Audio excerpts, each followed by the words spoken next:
Hey, I'm back. Let me turn that on. We're going to be reading E.T. the Extra-Terrestrial. We're a little bit of the way through. If you haven't watched parts 1 and 2, just jump back and watch those two first and then you can catch up. We have just found out that E.T. wants to build a radio to phone home. He's talking to Gertie and Elliot and he says, phone home. Hopefully he'll be able to, but those people are still after him. So let's read on, let's find out. I'm going to finish the story now. Okay, get comfortable, get ready wherever you are, including you, Dante. I know you're watching. And Alexis, Emmett, Hugo, Magnus, I love you all. Alrighty, everybody, we're about to delve into story time. That's right. Okay, E.T. worked on his radio all night. Meanwhile, the people who were looking for E.T. were getting even closer. E.T. wanted his family to find him and take him home. But he had to hurry. E.T. wasn't meant to live on Earth. He was starting to feel sick. Oh no. The next day was Halloween. It was the perfect time to get E.T. into the woods where he could use the radio to send a clear signal home. Michael and Elliot pretended that E.T. was Gertie. Off they went into the streets in broad daylight. No one suspected a thing.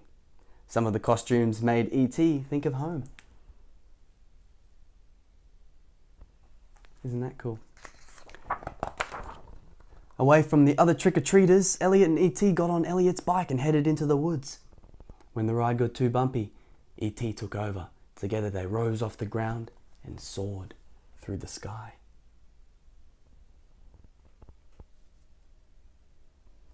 Wow, they're flying. They landed in a clearing and assembled the radio. E.T. pointed it toward the sky and they sat down to wait.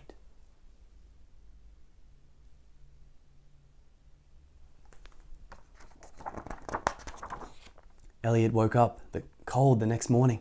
He and E.T. had been in the woods all night. By the time they got home, the people who were searching for E.T. were at Elliot's house. They were scientists and they wanted to learn about E.T. They put him in a box to bring him to their lab. Uh-oh. As Elliot was saying goodbye, E.T.'s chest started to glow. E.T. phone home, E.T. said. Does this mean they're coming? Asked Elliot. Yes, said E.T. Elliot knew this was his last chance to help E.T.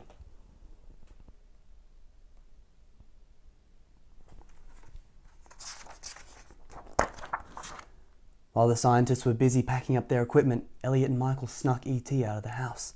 Michael's friends brought their bikes and they all raced towards the woods. The scientists chased them. Look at them go.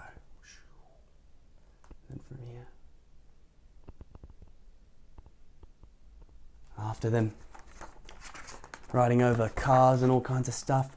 To escape, E.T. used his powers again, and all the boys soared up into the sky. When they reached the forest, a giant spaceship was landing. Look at them all flying there. And there's the spaceship. Elliot was sad that his friend had to go. E.T. was sad too. The tip of E.T.'s finger lit up, and he touched Elliot's forehead. I'll be right here, said E.T. Elliot knew he would always remember their extraordinary friendship.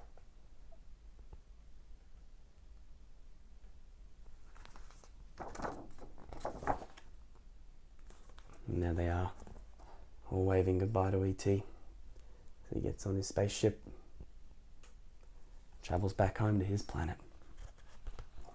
Well, what a wonderful story. It's a wonderful movie as well. You should go and watch that if you haven't already, or watch it again if you have. Why not? Thanks so much for reading E.T. with me today. The Extra-Terrestrial. Based on the film written by Melissa Mathison, directed by Steven Spielberg, and illustrated by Kim Smith. If you like these stories, please click the bell below and subscribe. Then you can visit the page, read stories whenever. My name is Josh. This is Storytime. Bye for now, not forever.